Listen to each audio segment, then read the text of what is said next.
what's up guys? So mahilig din ba kayong mag-welding o mag-DIY kagaya ko?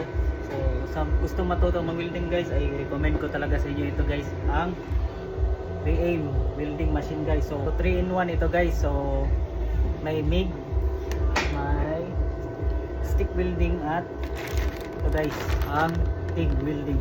So may TIG siya guys, pero hindi po pa ito nagamit guys kasi kailangan tayo ng argon gas. So yung itong MIG guys ay nagamit ko na guys. So first time ko lang din gumamit dito guys, yung MIG welding, kasi stick welding ang nakasanayan kong gamitin guys. Pero gusto kong mag-explore guys, kaya sinubukan ko ito guys. So napakaganda.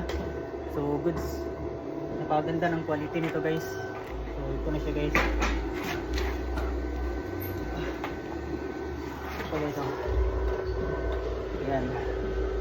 So ganyan yung loob niya guys sa kanyang MIG. Ayan. At so far so good guys, ay ito na yung kanyang MIG guys. So yan, so nag-practice pa ako mag-MIG guys. Hindi ko pa kabisado yung MIG, so ito pa yung resulta niya.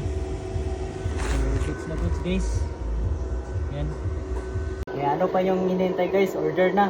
Nasa comment section ang link.